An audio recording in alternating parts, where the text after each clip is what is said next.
Hey, welcome back, everybody. This is the Writing Bastards channel. I'm Drake. I'm here with my friend Neil, and today we're going to be going over world building. There's tons to go over with world building, so we're going to go over some basics like what breaks immersion, economics, geography, and hopefully, if we have some extra time, we can go over map building. So that's kind of what we're doing today.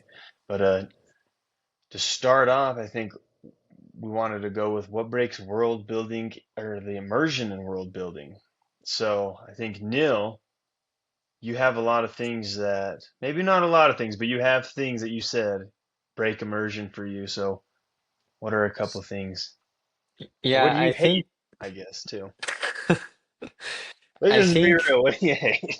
I think depending on what you like reading and what you care about, different things are going to break immersion for you. Mhm. So, like there's some people who probably care a lot about minor plot holes or minor logical inconsistencies. That bothers me a bit less. Like I think there's a lot of, especially like in movies, it's easier to see. I think those are really mainstream, but Yeah. it's easy to see things that don't make sense if you think about it hard enough. But I don't like to do that, you know. So anyway, it depends on who you are. But for Mhm. me, what takes it out is like one specific thing in books is when the type of language they're using or like the way they're talking feels super like it's somebody from some Gen Z in Southern California or something talking or something like that. Like that's how I talk, by the way. So I'm not like beating the allegations, but I say like way more than I should. Um, I watch any of the videos we've made, you'll hear every other word I say is like, anyway, that can really pull you out if somebody says something in a way that just doesn't seem to fit, or mhm. seems like too colloquial. If there's like some sort of Okay. word that just seems like it's modern or something like that and doesn't fit the time. That Okay. that can pull me out. You don't see it too often, by the way. I think most others are good about it, but Mhm. um, that one gets me. Okay, so specifically with that, you said like modern language. Okay, so obviously we know the word like is modern, so they shouldn't be like saying, like I all the time. But my question to you is, what else is there? Is there any other words that you don't like? Um, and how do you make it feel less modern? Because when you're writing dialogue, this is especially something that I was curious about, is how do you write dialogue that doesn't sound like super old, like, thou art beholding. So what do you do? Or what are your thoughts on that? It's tricky. I feel like there is a sort of fantasy way of talking where Hmm. it's not really colloquial, but it's also not like biblically archaic. Yeah. And that's sort of the sweet spot. But I do think about it as I'm writing. I try to make sure it sounds uh time appropriate, but not too hard to understand. Okay. So a little bit more like if you talked this way in real life, it would feel like weirdly formal or something. I feel like that's sort Okay. of the vibe. But Okay, I can agree with that. Yeah. it's also interesting because when you write dialogue in books, Hmm. it's not like normal dialogue in real life at all. You know? Hmm. Like the Yeah. characters, Yeah. their things they say are they really matter, and every line is pretty clear, Yeah. right? But real life has conversations where people will say a bunch of stuff that's like not even interesting to follow and kind of irrelevant, and you obviously Hmm. don't have that in a book, so it's almost completely unrelated to Hmm. like real life conversation, I would say. It's like if I do read something that seems too much like a real life back and forth conversation, that almost might bother me too. Like if there's like a bunch of like interjections and just like really short back and forth, Hmm. um, I feel like that's not awesome. Like I think the point of dialogue is more to explain things in the story and about the characters in a way that's feels a little bit more immersive than just doing exposition in a paragraph. Yeah. And so to make that work, like oftentimes dialogue is one person just kind of talking for a bit, and the other person will Hmm. react. But I feel like that's not how Yeah. conversations with your friends go, you know? No, it's definitely, I would have to agree on that. Dialogue tends to be more plot driven for sure. I think there's a way to do it naturally, though. I think sometimes you fall into the two camps of, I think my first book totally fell into the camp of real life exposition. Yes, it did. Because I remember you commenting on it and you're like, dude, this feels like a normal conversation, which is great and all, but I'm tired of knowing random stuff. And I was like, bleat, I'm bleat, not trying to bleat. subtweet anyone right now. Geez, thanks. Just damage it a bit. See how it is. I'm just gonna write a book with no dialogue for you next time. How about that?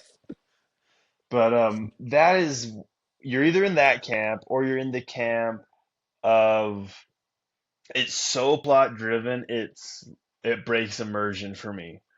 Where it's just there's like a balance of yeah, you have some of that kind of banter a bit, but it has useful details in it. I think that's the best way to do it. Is it to me, it can be back and forth. I don't care if it's back and forth for 3 pages, as long as there's important details being given. I think one book that does that well is Shogun, where my gosh, you can read like 5 pages of that book that is straight dialogue.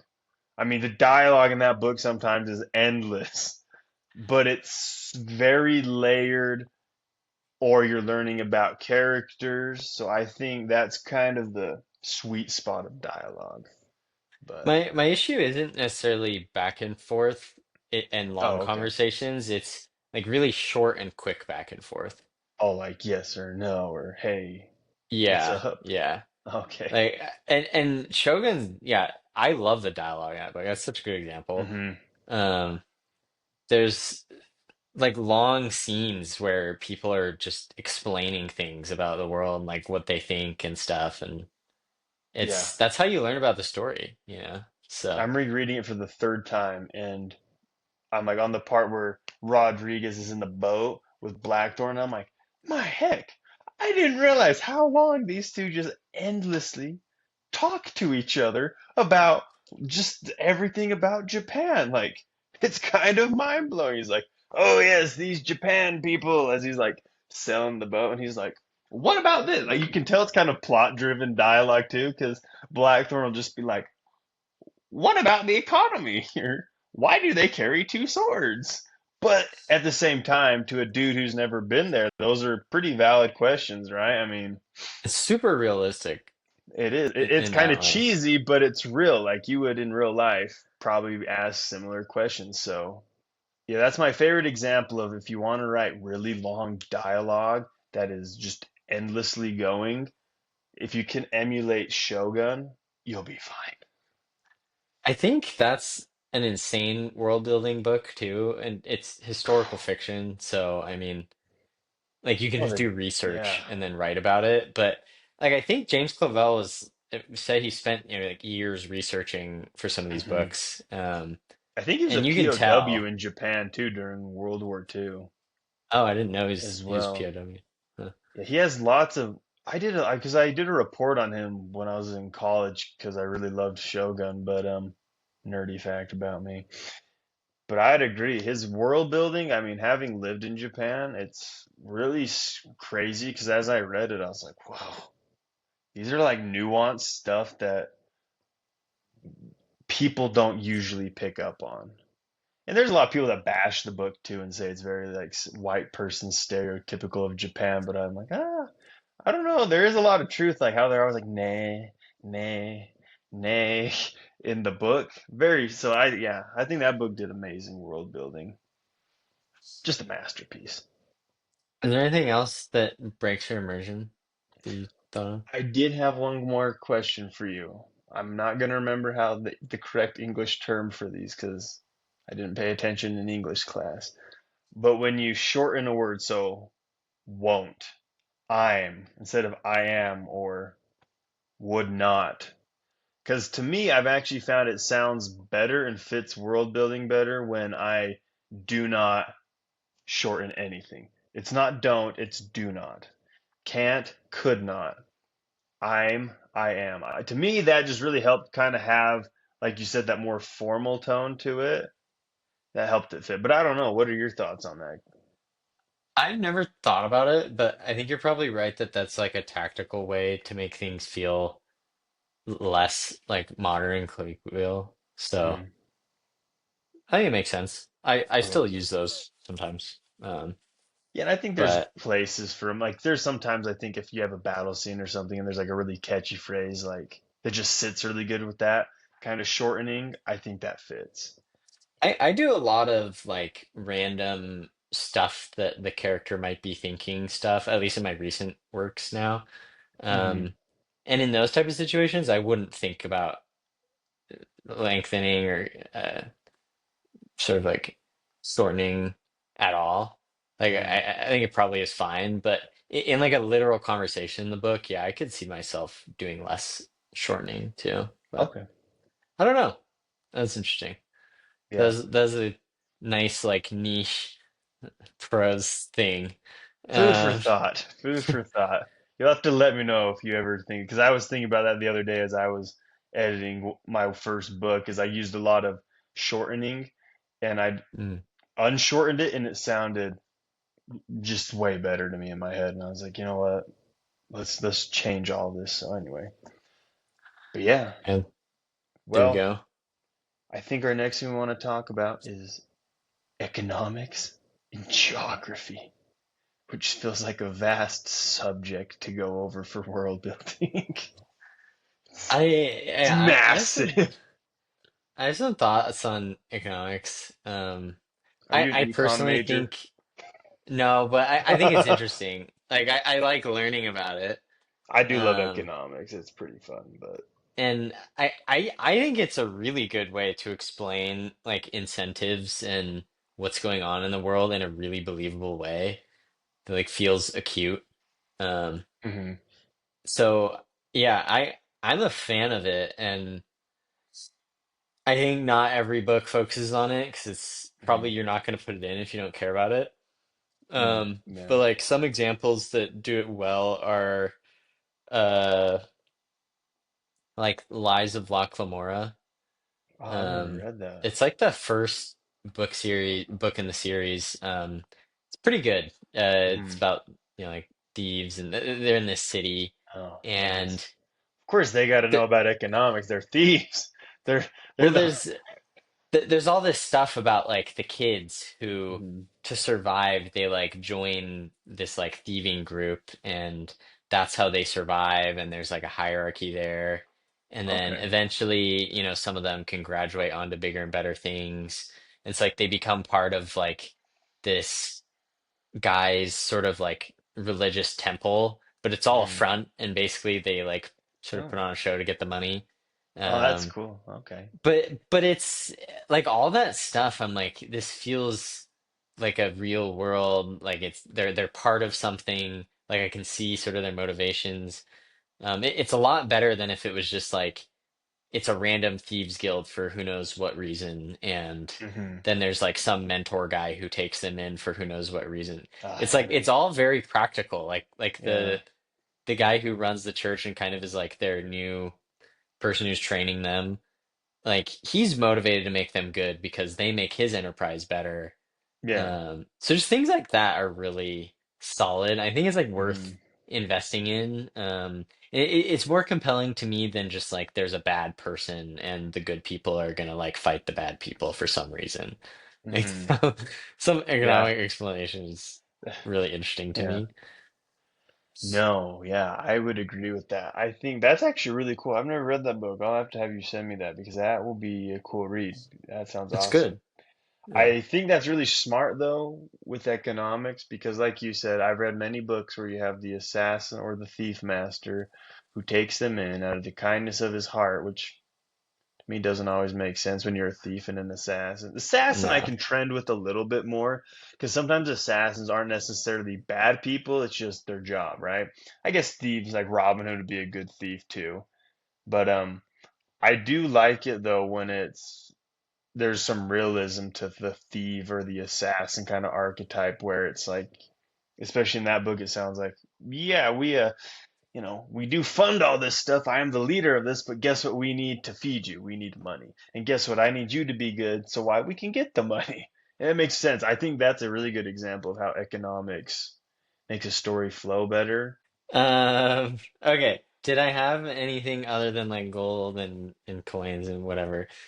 I think in my second book it's pretty normal, like normal coinage. But there's also bartering going on and just trading raw resources. Which I think that's like very real and slightly more interesting.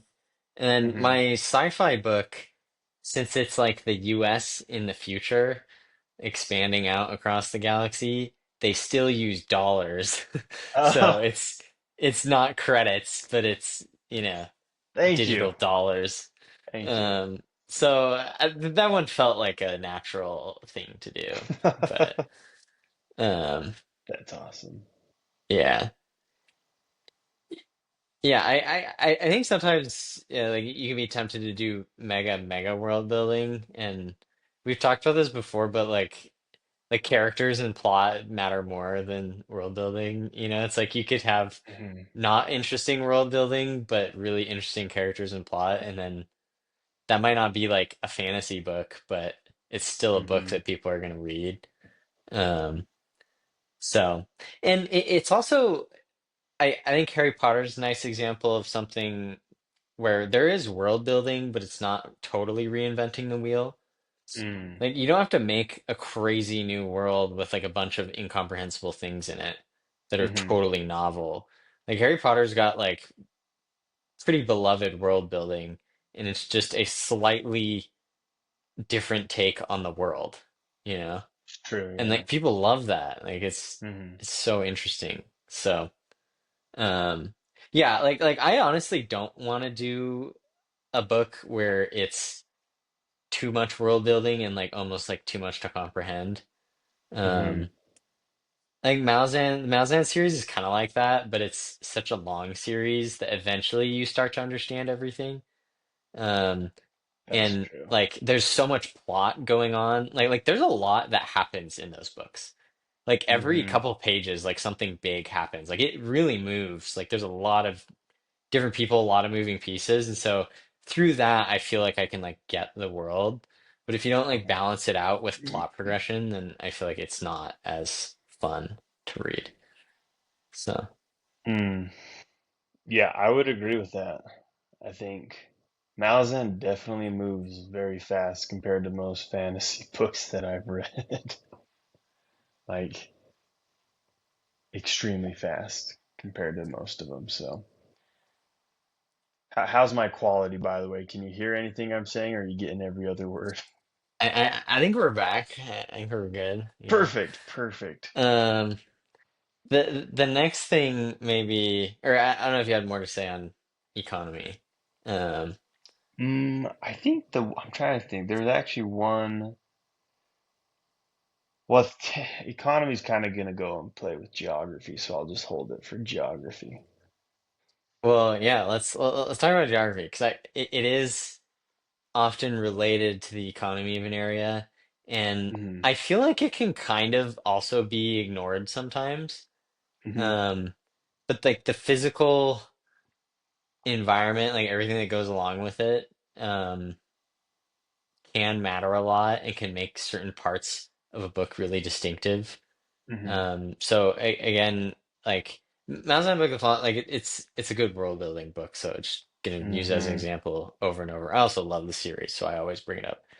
But that book series, like there's a bunch of stuff that happens in this like holy desert, and Hmm. it's just such a distinctive place. Like everything that lives in the desert, the climate, like how people deal with like living there and traveling through it.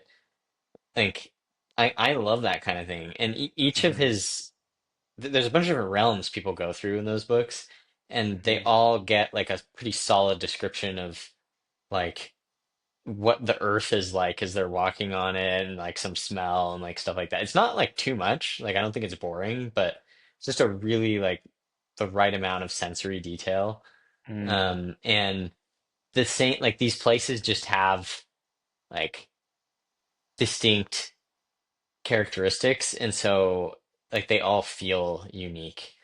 That Um, makes sense. so I'm a big fan. Like I was watching something where people were saying they were all talking. It was like a TikTok or something. They were all like, "Yeah, Yeah. like when I read fantasy, I just like skip the map. I don't even look at it." So there's like some people who do that. Like they don't What? care, and so they're just like, "Yeah, No. like I just want to like hear the story and stuff." That's So ridiculous. I No. I there's some people that are like that. I do find it nice to orient myself. I like that part of it. But yeah. I think maps are just cool looking. I mean, it's very basic of me to say, but I just like looking at maps. It might have stemmed from when I was a kid. I loved looking at maps and fantasy books because it made me feel like I lived in the world. I remember even playing imaginary games with people, and we'd freaking carry like the Aragon book around, and we'd be like, "So, we are going from here to here," and stuff like that. Yeah, no, I actually think um, geography and world building, if you build a really in-depth world, you don't always necessarily need to share everything with the reader. But I do think the more depth and more, oh my heck, what am I trying to say? The deeper you build your world, the easier writing will become. Because you almost get to a point if you build enough of a world, it's not you writing to discover, it's you just writing and the character almost is just kind of reacting to things that happen along the way. I mean, if you have a good like religion in place, good economics in place, good geography in place, um, that's going to help shape it a lot, especially if there's strict beliefs and rules to all those. Like, thieving, let's say you're thieving, you get your hand cut off, right? Well, your character, you can almost play like D&D. This is what I've realized with writing is you can almost play D&D is you put your character, they're going, oh, we need food, we're hungry. They go to pull out the currency to pay, and they're, oh, that is the mint of the realm of there. We are the realm of here, and you don't have the right coinage, so we can trade it for you, but it's going to be way cheaper. Or they'll just say we don't take it, right? I mean, I feel like most places would take metal regardless, but let's say they don't take it. Now you have to, do you steal it? Right? Well, your character's gonna, but is your character a morally good person? So is that gonna conflict with his beliefs? It's kind of like you can just start. It spitballs so much easier if you've made a detailed enough world. Same with geography, right? If you're traveling across the map and you got these big old mountains, well, how's your character gonna get through the mountains if he's grown up, let's say, in the desert his whole life? He has no idea what snow's like. He has no idea it's going to be cold. So maybe he goes up there and he fails, and then someone saves him. I think that is one thing I've realized where geography is super helpful. But then even like in Malazan, I've noticed this too, is they're in the desert, but lots of things don't grow in the desert, right? So there's a huge import and export economy. There's lots of traveling, there's lots of trading going on because there's a ton of valuables that they don't have in this place.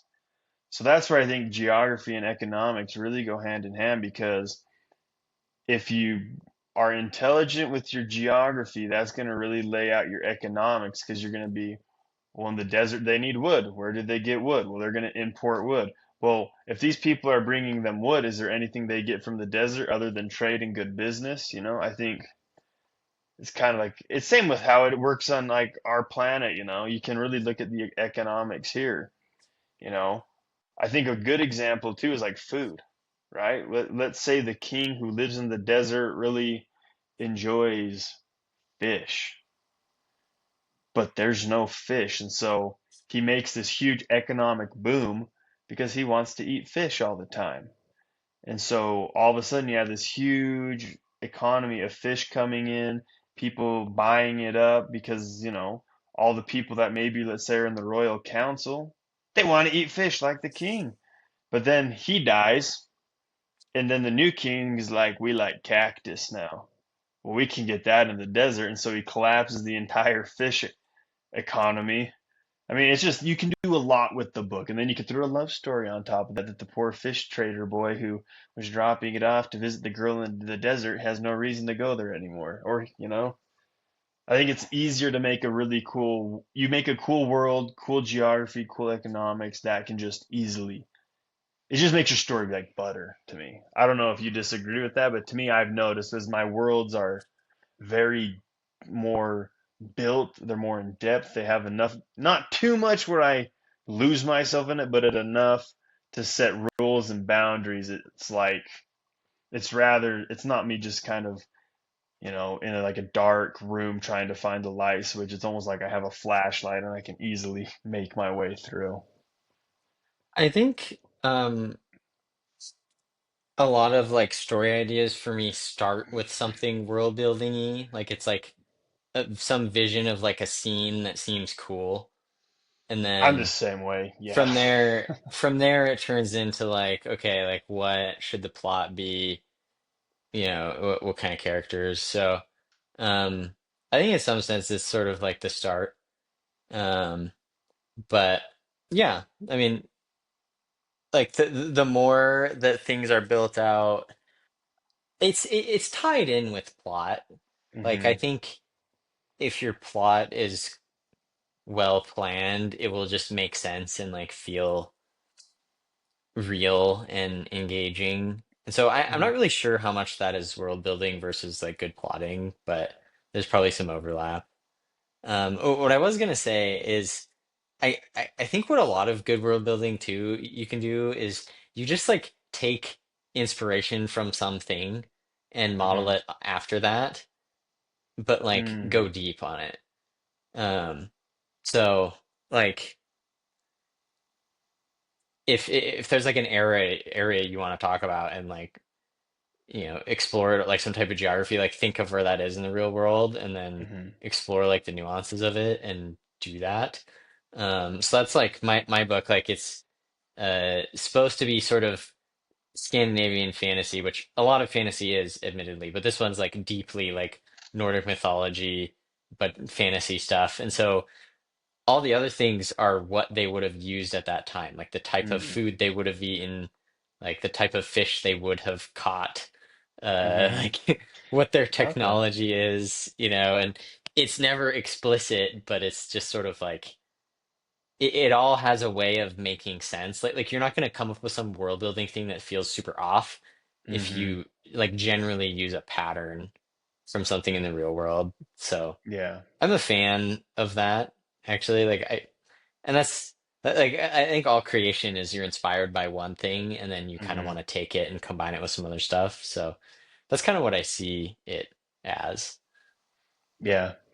No, I can agree with that. I think, yeah, obviously, I think you said it best several episodes back is that creativity is connection. And I think that's a big thing is people draw connection from these various things in the real world within fantasy. I think where it becomes fantasy is you put a new spin on it. You take things from the real world and you just twist it. I think it's like I'm editing it right now and trying to make it an actual readable story because I really liked it. Is I had this idea of what would have happened. Like, I've always thought it was cool, like, kind of knowing the history of Mongolia and China and why they built the Great Wall of China. But I had this random idea, like, what if you had like a whole kind of like a group of maybe you could say Japanese slash Korean people living in like, but their kingdom was a desert, because in China they have sections that are desert, and I need to do a little touch more research on it to understand their buildings and whatnot. But I thought that might be a cool idea. Like, what would happen if you had like pretty much normal, regular feudal Japan, maybe feudal Korea, but they're in a massive desert. But then on the brink of this kind of continent is all this lush forest and whatnot, right? And so I kind of made this whole world where they have all this import and export going on, but they've brought all their traditions down into this desert that they had up here. But there's a spin on it because not all the resources are available. Like, I think one thing I did is they have a plant that is purple that they make tea out of because rather than shipping the tea leaves from the capital, they decide to, hey, we can drink this and it actually has some pretty good like health properties to it. They even have like a volcano nearby where they have like the Onsen hot springs and stuff. So I think that was, I don't know if people like it. Probably they might hate it. You never know. But that was one where I was like, sounds like a cool twist, and I like it enough where I can try and delve into it a bit. So I would agree. But I like your. I have to say one comment about your Scandinavian is I feel like most fantasy you could say is roughly media inspired Nordic mythology. I would not say it is deep. I think the best movie I've ever watched that is real Norse to the core is The Northman. Like that one is like that is Scandinavia, man. Like they should be proud of that movie because I loved that movie.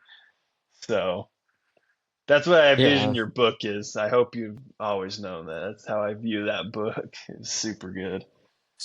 So A little touch more fantasy in it. But oh yeah, you need that anyway, though, right? You need yeah. that. So I Well, guess one my more thing.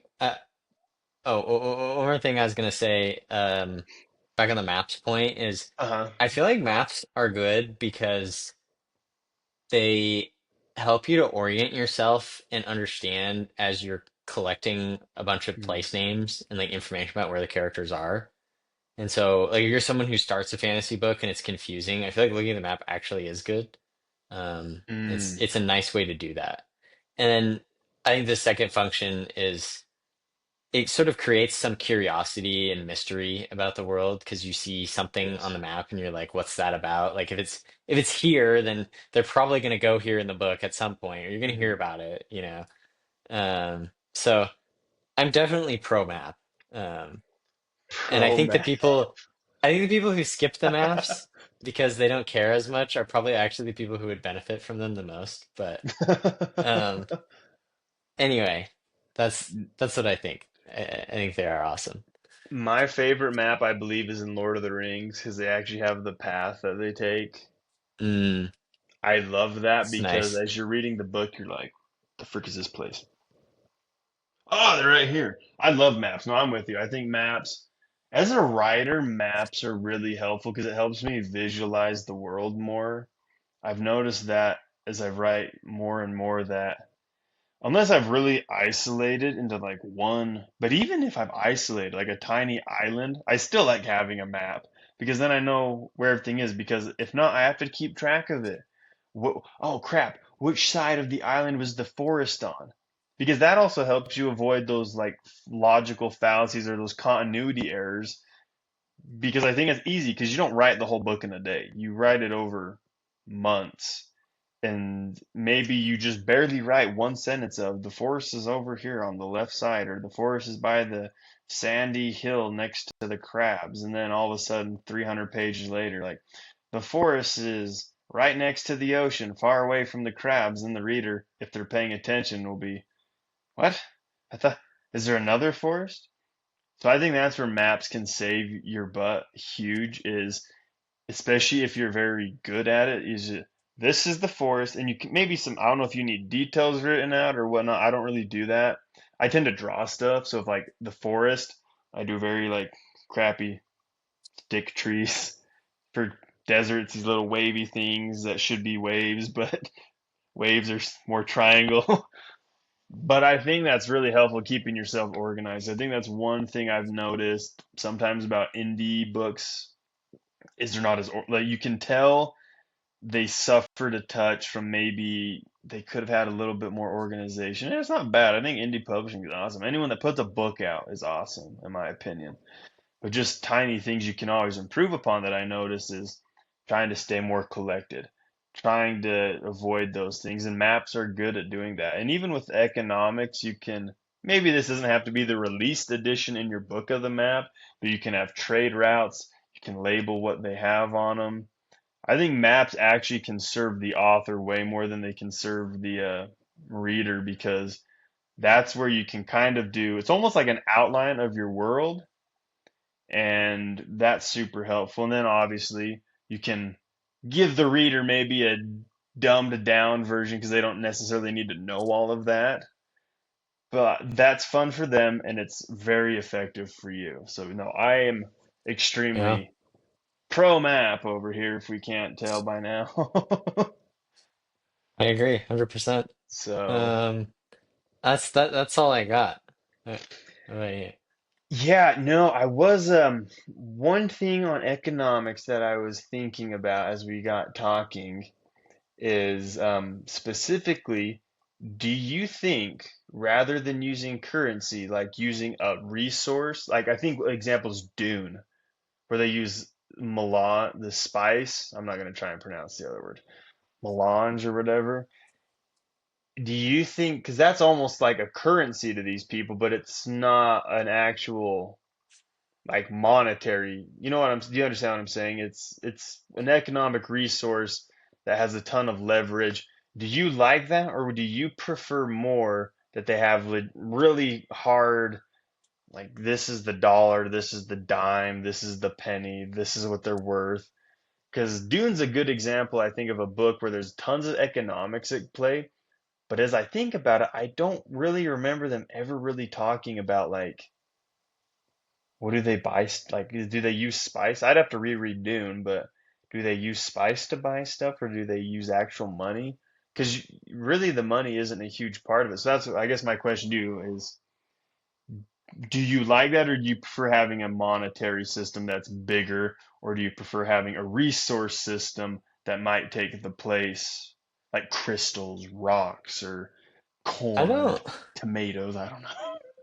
I don't really care. I think it's Okay. like I think it's kind of minor. Um, I think the thing that you have to be careful about, just like practically speaking, Hmm. is not everything can be a store of value.